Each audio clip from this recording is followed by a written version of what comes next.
mengenai yang kemarin kan kita sempat otopsi itu Kang ya. Ya mengenai itu kan Iki bilang katanya sebenarnya tidak ada ditujukan ke Kang Teddy sendiri, itu seperti apa sih Kang?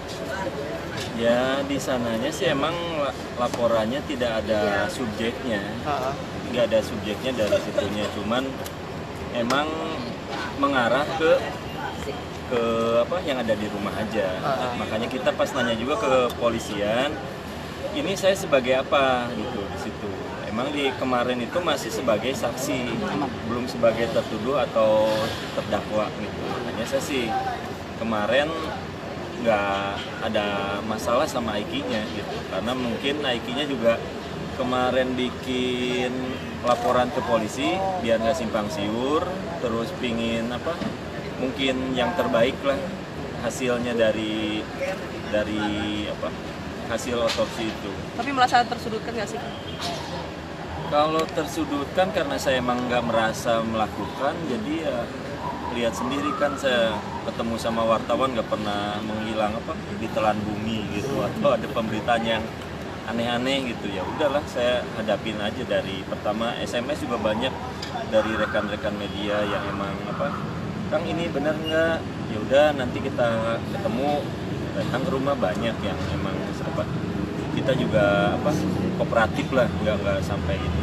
Tapi ada permintaan maaf dari Iki sendiri nggak sih Kang? Kalau saya sendiri nggak minta buat Aiki minta maaf, cuman kemarin itu Aiki dapat amanah dari si penggali kubur. Kan waktu menggali kubur itu ada permisi dulu yang galinya, terus kemarin tuh datang ke rumah saya beberapa hari setelah hasil otopsi beres, bilang gini katanya, almarhumah datang kelewat mimpinya ke tukang kubur itu, cuman Aiki sama anak-anak yang lain amanahnya itu suruh ngedoain almarhumah biar tenang di sananya, gitu aja sih.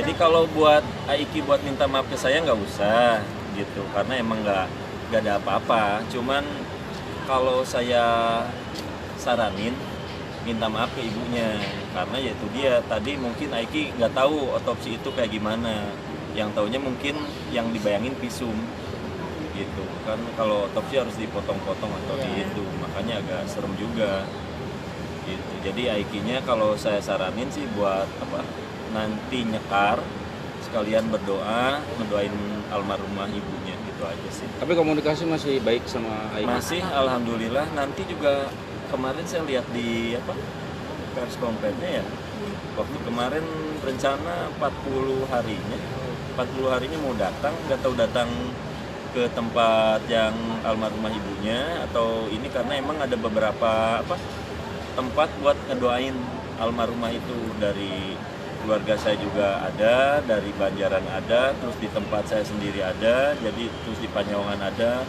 di Cirebon, Subang juga ada. Tapi bisa dikatakan komunikasi dengan anak-anaknya Teh Lina sendiri seperti apa sih? Alhamdulillah baik. Kemarin juga malah ketemu apa sama di DPR di Kakak Ridwan, ada sih videonya, tapi ya kesimpulannya baik lah.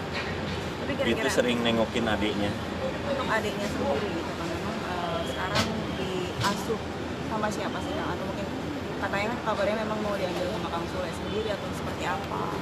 Kalau itu ya asuh anak, saya pasti apa biar apa ya dibilangnya, itu anak ngasih kebahagiaan. Tadinya sempat saya apa kayak secara fisikis lah, secara manusiawinya agak kok begini gitu ya, jadi agak apa down gitu. Cuman pas lihat si Dede dia senyum ini, akhirnya oh iya kenapa saya harus murung gitu, karena si Dede juga pas ini ngasih kebahagiaan buat saya. Akhirnya saya di situ oh iya jadi apa ada semangat lagi, spirit buat kedepannya buat ngegedein si Dede. Jadi nggak pernah mikirin buat dikasihin ke orang, cuman apa dulu berita simpang siurnya itu kan dititipin ke keluarga Banjaran. Itu cuma sehari Kang, karena emang posisi pas almarhumah meninggal kan saya banyak yang harus di take care, harus diurus gitu. Saya harus pergi ke kantor polisi juga buat apa laporan dari forensik, terus harus datang tamu juga kita harus apa nyambut dulu gitu, terus ngurus-ngurus yang lainnya. Jadi kalau si Dede ada di situ mungkin agak kurang keurus. Jadi makanya dulu yang minta buat kesana dulu sehari ya keluarga Banjaran yang emang kesiniin dulu Kang, takutnya si Dede nggak keurus gitu. Kang, Putri Delina sendiri benar nggak sih kabar itu tinggal di rumah Akang itu yang Putdel? Kalau Putri nggak pernah tinggal di rumah saya. Kalau waktu sama ibunya ada, betul. Jadi Teh Putri waktu dulu sama ibunya sering weekend itu datang lah. Dari hari biasanya Jumat malam, tapi Sabtu Minggu udah pasti nginep tiap dari bulan Juni yang lalu udah sering. Oh, berarti tidak benar ya kabar yang menyebutkan bahwa Putdel itu tinggal di tempat Akang sekalian ngurus si Dede? Enggak, kalau Teh Putri biasanya ke Bandung lagi. Om kangen buat nengokin si Dede, boleh nggak? Boleh Teh, biar nggak ada fitnah. Ketemuan di mana? Kemarin di mall. Di mall, terus emang ada videonya gitu. Terus udah ke mall, cuman ini nitip buat buat kemarin ngasih dot sama baju. Ini karena takut tersedak katanya, dia beliin yang dotnya yang agak gedean gitu. Karena sebelumnya kan pakai susu formula itu 50 ml itu sekitaran 2 jam bertahannya gitu. Beda sama waktu dulu dikasih air susu ibu itu bisa 50 ml itu sekitar 5 jam lebih, si dedenya masih nggak rewel. Tapi Kang bisa dikatakan ini kan sedang ada ibu yang ngurusin, artinya memang dirimu yang ngurusin sendiri apa-apa, yang ngurusin si Dede sendiri. Nah seperti apa sih Kang gitu? Ya jadi ngegantiin tugas ibu itu emang luar biasa ya. Malam aja nggak tidur ini, makanya pas karena kemarin baru imunisasi DPT 2 demam, jadi dari dokternya disaranin kemarin dikasih obat penurun demam sekitar 0,6 mili. Saya kasih emang udah keringetan, wah ini ngeri juga. Emang tugas seorang ibu sulit digantikan walaupun ya beda sentuhan lah. Ada jam-jam tertentu si Dede rewel gitu, misalkan jam 5 biasanya kan dipeluk ibunya tuh udah beres sholat. Ini nggak ada, pasti jam 5 itu kadang-kadang ada nangis kayak kangen digendong gitu. Jadi pas jam-jam tertentu itu emang ada nangisnya kayak buat gantiin popok, terus pingin mimi, jadi harus tahu schedule-nya, BAB-nya jam berapa gitu. Tapi rewel nggak sih Kang semenjak nggak ada si Tali? Alhamdulillah nggak rewel, cuman ya itu dia pas popoknya udah penuh baru rewel. Terus emang jam 1, jam 2 rewel bentar lah. Biasa kan ibunya sering ikut dikiran, wirid suka digendong sini gitu. Terus jam 5 itu pas beres sholat biasa juga rewel bentar. Kang pasca autopsi sendiri, itu kan jenazah maaf ya dipotong-potong gitu kan. Akang ada mimpi nggak sih atau almarhum datang ke mimpi Akang nggak sih? Kalau saya mimpi cuman hari keduanya itu cuman almarhumah itu dipeluk sama 2 anaknya. Karijuan sama Teh Putri cuman meluk aja udah. Yang selebihnya nggak aneh-aneh. Nggak ada aneh. Nggak ada yang aneh. Oke, terkait berlian sendiri itu bagaimana Kang ceritanya?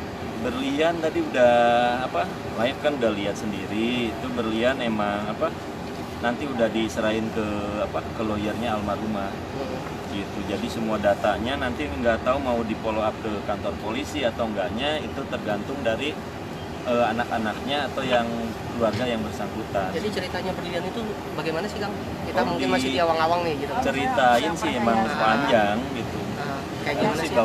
bawa mapnya, ngejelasinnya emang ya. Jadi itu berlian simpanan Berlian almarhumah itu atau? ya waktu itu berlian almarhumah sama ya almarhumah itu dititipin katanya ke seseorang gitu si penipunya ini. Cuman yang nyerahin waktu dulu ibunya, Ibu Utisa sama almarhumah. Cuman saya udah beberapa bulan kemudian baru suruh nagih. Ternyata pas jatuh temponya orang itu nggak ngebalikin. Jadi nanti buat buat kejelasannya bisa nanyain ke lawyer almarhumah gitu biar Berarti nggak, berlian ini dikasih ke orang atau ada orang minjem atau seperti apa Kang? ya yang jelas dulu dibilangnya mau dibersihkan buat diritualin gitu loh. Semacam itu yang makanya yang tahu Ibu Utisa bisa tanyain ke itunya karena pas posisi ngasihin saya nggak ada di situ. Berarti bukan hilang ya? Bukan hilang gitu. Terus ada nominal berliannya juga ada di lawyer. Coba tanyain aja biar jelas. Kemarin kan pas dirimu dituduh kayak semacam mengambil perhiasan. Ini seperti apa sih yang ada tuduhan-tuduhan seperti itu? Nyambil perhiasan saya sih nggak ini ya, bisa di sini sebetulnya di handphone udah ada kemarin buat ngasihin ininya juga apa perhiasan apa-apanya udah di safety box, udah diserahin ke Teh Putri juga. Jadi kalau itu cuman apa berita yang simpang siur ya emang saya harus lurusin. Ini bisa lihatin ke kamera kiri belakang. Ini di bank swasta. Jadi udah aset sertifikat tanah dititipin ke Teh Putri dulu karena emang Teh Putri ganti ibu gitu. Kalau yang lainnya kayak kosan itu emang hak milik Aiki karena dulu dari album Kesempurnaan Cinta sama uang Aiki manggung dititipin ke ibunya. Cuman ibunya takut kepake terus diinvestasikan ke aset berupa tanah, kosan. Artinya memang kayak semacam harta ibunya ke anaknya semua atau gimana nih? Ya, buat saat ini mungkin dikasihin dulu Teh Putri aja dulu karena kita nggak mikirin buat harta gono gini, malah saya juga kalau emang ada yang saya kebawa ya silakan karena emang udah dianggap anak juga. Cuman kemarin ya apa ya beritanya mungkin perlu diluruskan, makanya sekarang ya alhamdulillah lah kebantu sama ya ibaratnya. Si Dede sendiri berarti tidak ada Ini terlihat sama ini. tidak ada wasiat dari almarhumah kan? Dede nggak ada wasiat apa-apa karena emang ya kejadiannya gitu, nggak bakalan mikir mau meninggal muda atau emang Gusti Allah apa lebih sayang ya, ibaratnya ini campur tangan dari Allah, ibaratnya udah takdirnya aja gitu. Jadi nggak pernah ngobrolin masalah tagono gini gitu, dari dibilangnya dari almarhumah buat si kecil itu. Tapi dari kakak-kakaknya ada nggak sih Kang maksudnya dalam Kalau konteks mau kan? ngasih kakaknya ya silakan lah, ibaratnya itu apa ngasih uang kadulih atau kasih sayang dari kakaknya. Kita juga nggak mikirin apa buat si Dede dapat berapa persennya gitu. Cuman ya emang yang lebih dapat kasih sayang malah Aiki, Teh Putri, Kakak Ricuan. Kalau si Dede kan baru sebulan dapat kasih sayang dari ibunya. Itu aja sih mikirnya, nggak mikirin apa ibaratnya buat si Dede dapat segini ya itu mah nanti urusannya kakak-kakaknya lah. Ini kan si Dede masih butuh sosok ibu Kang ya. Ya Nah, Akang sendiri ada ya maaf ya keinginan menikah lagi gitu. kemarin si Mbakmu sih ya Mbakmu itu Mbak Yu waktu di acara Hotman Paris mau ngeramal katanya setahun lagi saya dapat janda. Nggak tahu ya walau alam bisawat, cuman saya ketawa aja. Cuman buat move on emang saya sendiri agak mikir, kalau sayang ke saya gampang, tapi ke si Dede bisa nggak gitu. Saya masih mikir 2 kali buat merit lagi atau buat move on karena emang almarhumah itu sosok yang emang ibaratnya terbaik dan emang sosok yang emang indah lah buat saya mah gitu. Jadi yang indah itu sulit dilupakan. Makanya saya nanyain tadi ke Ustadz Maulana, kebetulan sama kasusnya ditinggal meninggal, cuman udah setahun bertahan. Terus saya nanyain gimana, katanya udahlah jangan dipikirin, nanti jodoh batik cilaka mah dari Gusti Allah yang ngatur lagi gitu. Karena ya udahlah sekarang mah fokus dulu ngurusin Dede Bintang gitu aja si kecil. Udah ya Oke, Kang sedikit aja. sedikit lagi Kemarin saya dapat buku ajian nih Kang. ajian apa. Katanya ini buku yang dipelajari sama Kang Teddy gitu. Itu dan padepokannya ada di Buah Batu gitu, gimana Kang? Padepokan kalau itu sih dari siapa sumbernya, saya pengen tahu dulu biar nggak simpang siur gitu. Terus buku apa juga gitu, karena emang sebelumnya juga saya emang belajar wirid dikir. Nah yang terakhir itu yang saya bilang guru itu almarhumah. Di CCTV udah ada videonya semua 6 bulan atau 8 bulan ke belakang itu kita sholat malam wirid dikir lagi. Jadi emang almarhumah juga sempat bilang terus lah ulah dudunya deui. Nah, dagunya mah neangan dunia kayak di perbudak harta. Tapi mau neangan akhirat kayak dunia ngalayani. Jadi kalau kita nyari akhirat katanya dunia bakal nemuin kita ngikut gitu. Tapi kalau nyari dunia kita bakal dapatnya yang diperbudak harta gitu, gak bakalan dapat yang apa yang kita inginkan, malah semu gitu. Ya soalnya kan sebelum Kang Teddy cabut dari Amerika balik lagi ke Indonesia, katanya ada buku itu yang ketinggalan gitu Kang. Nah, buku silahkan lihat dulu. Emang saya dulu pernah apa? Ada buku ajian pelet gitu, ajian ini. Ajian. Kalau ajian sih enggak, itu dari dulu saya pernah masuk ke apa majelis talqin yang kayak Tarekat Nasabandia gitu, dari Profesor Dr. Hadirun Yahya. Profesor Dr. Hadirun Yahya itu gurunya Bapak Soekarno gitu. Jadi saya pernah ditalkin di sana itu, dibersihin lah gitu. Jadi kita lebih ke muhasabah lagi gitu. Ada meditasi center yang emang dibilangnya apa ya? Dibilangnya itu buat wirid dikir aja, nggak ada yang aneh-aneh gitu. Bukan yang Padepokan Al Hikmah Kang, yang di Buah Batu Kang. Al Hikmah nggak ada, Padepokan Al Hikmah. Saya pernah ikut itu ke Padepokan Sumerah Diri gitu. Cuman itu juga secara online aja. Di situ juga cuman wirid dikir juga. Semua panduannya nggak ada yang aneh-aneh dibilangin ilmu hitam. Kalau ilmu hitam ya kata saya juga itu pertanyaannya yang statementnya yang emang apa ya, dibikin aneh-aneh lah. Kata saya kalau yang lihat polisi juga kemarin pas BAP aneh. Nah, saya itu BAP udah tahu baunya copet, baunya penipu, baunya ini. Terus kok si Kang Teddy tenang, terus pas waktunya adzan juga ikut sholat. Kalau yang hitam kan mungkin kepanasan atau apa ya nggak tahu, mungkin bentrokan energi. Makanya kemarin saya sempat ditawarin di Antep buat acaranya apa Roy Kiyoshi ya itu, buat ya silakanlah kata saya, terawang kalau emang ada sisi aura negatifnya atau ilmu hitamnya gitu. Karena kemarin yang terbantahkan itu kan yang dari Peci kan udah terbantahkan. Kita diketemukan di acaranya Bang Hotman Paris sama si Mbak Mu itu. Bayu. Ya, Mbak Yu bahasa Inggris, kalau Mbak Mu bahasa Indonesia. Nah itu di situ udah diketemuin, itu juga kaget juga kok. Waduh, itu saya ada di pinggir saya, ya udahlah. Saya mah ternyata pas di Bang Hotman yang nanyanya emang tegas mungkin, jadi malah yang tadinya bikin statement A malah jadi ya alhamdulillah lah jadi apa dilurusin sendiri gitu. Gimana dengan prediksi-prediksi paranormal seperti itu Kang? Nah kalau yang punya agama lebih baik jangan sampai ngotoran hati, jangan sampai ngotorin apa hati kita gitu, karena dengan bikin gitu langsung kita percaya yang tadinya kita apa hatinya bersih malah jadi oh iya ini pembunuh. Saya di mall sampai ketemu ibu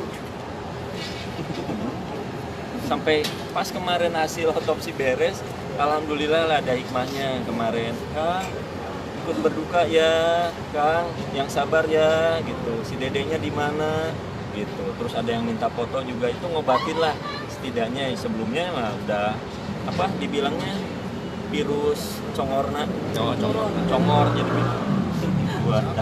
Jadi pas saya lihat di situ ya udahlah, dari almarhumah dibilang saya nggak boleh ngotoran hati, jadi ya udah saya forgive aja gitu. Ya.